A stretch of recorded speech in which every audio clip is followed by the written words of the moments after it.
Ed Balls, thanks for joining us again. We're making a habit of this now. The announcement today, just give us your thoughts on that new structure that Norwich City have in place. We said a week ago when we announced the termination of Alex Neil that we'd be putting in place this week important structural changes, and that's what we've done at the end of the week before the game today. We are going to split the roles of the traditional chief executive. As a club, we've had one chief executive looking right across the business for a number of years, and last summer we decided to carry on with that as we moved quickly to try and strengthen things when David McNally left at the beginning of the transfer window. But with Jez Moxey moving on in January, we've stood back and said, let's take the time to really think through this structure and how modern football works. And the conclusion we've reached is that we neither want one person trying to run everything here at the football club, because the non-football side is now a big and complex financial business.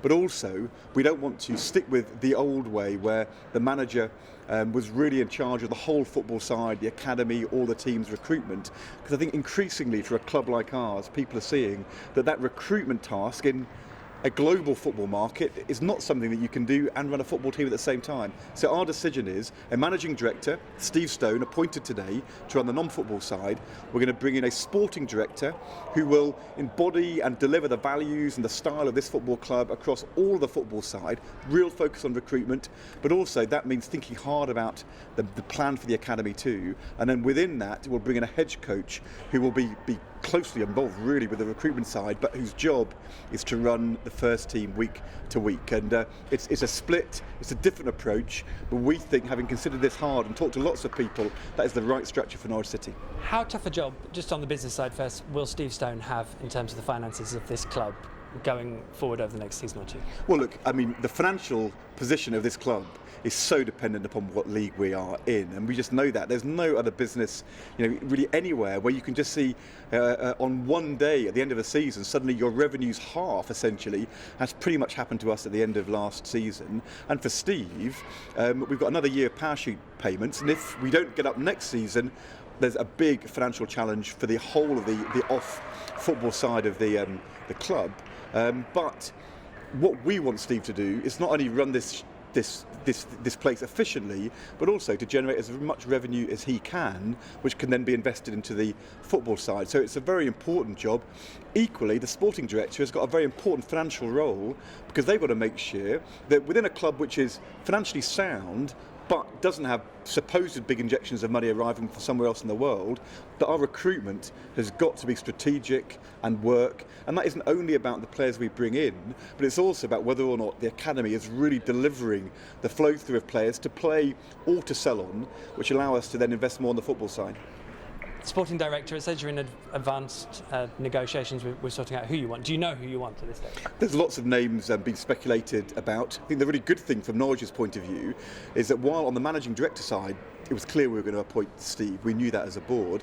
For the sporting director and the manager, we've had lots and lots of names, people coming to us, people making recommendations, very senior people in the game ringing up Delia and Michael, myself, Steve, with ideas. There are lots of people who want to come and do both of those jobs here at Norwich City. On the sporting director side, we've been working on this for some weeks now, and we're a long way down the track. We're not at the point yet where I can say we've got a candidate, a decision's not been made, but we're a long way down the line. And as I said last week, what we're looking to do is take our time to get it right, but move as quickly as we can, because we would like to have this structure in place for the close season, because it's such an important summer for us. Some people would say that the relationship between the sporting director and the head coach is essential, but would I be right in thinking that essentially the sporting director is a more long-term position, that needs to be the continuity if a head coach needs to change? And so how does that dynamic then work between those two? Well, look, the head coach is always going to be focused each week, first and foremost, on that week's game, what happened last week,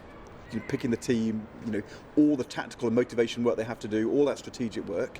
And of course, to be a great football manager, a great football coach, you've got to plan long term, but realistically, you're about the first team and you're about game by game. And the old cliche that you take every game as it comes, there's some truth in that in terms of the way in which you handle that side of things. But the sporting director has got to be thinking about the next two transfer windows or further ahead, worrying about whether or not the flow through of players from the under-23s and the academy teams is happening, whether the academy is delivering value for money and bringing in the right players at young ages, or 16, 17, 18, which can then deliver either players or revenues for us. And I think what we see is a sporting director being the person who is taking the long-term view, who embodies the values, who's making sure the head coach is working to that strategic view. And that's why, as I said last week, we wanted to bring in the sporting director and then make the sporting director vital to the decision about the head coach rather than the other way around. Alex Neil's sacking seems to have been a bit of a domino because we had vacancies pop up left, right and centre, and in that time Gary Rowett, Mark Warburton have both picked up other jobs. Was there any frustration in the fact that those things happened so quickly while you were trying to put other things in place before you even looked at who was going to be in charge of the team? I think that there will have been some fans who were frustrated on Sunday and Monday and Tuesday, and maybe they'll now see that we're trying to take a more long-term strategic approach for this football club, and that to have gone in quickly for a new old-style manager or a manager before we'd sorted out the sporting director would be to get things upside down, topsy-turvy, and would actually not work. So we're taking our time here, and we're not feeling frustrated. We think we've got the potential to bring in the right person for Norwich City, and we're going to do it in the right way. And so hopefully people will see why we've taken the approach we've taken. And just finally, in terms of a time frame, you said obviously in time for the close season, but you'd want them in place maybe by the end of the international break if you can manage it? Look, it'd be better for us to do it as fast as we can. And the worst thing to do would be to do it as fast as we can at the expense of making the right decision. And that's a balance which we're having to strike. Now, Alan came in last weekend to do the Blackburn game and then again today, and he has said and that he's happy to carry on doing that. Of course we would like to move more quickly if we can, but we want to do it in the right order and bring in the right people. And I think our real focus is not to be in a position where we are still making these decisions in July and August, and that's why the focus we put is the end of the season and be up and running for the close season. Quicker would be better, but not at the expense of the right decisions and the right people. Ed, thank you very much. Thank you.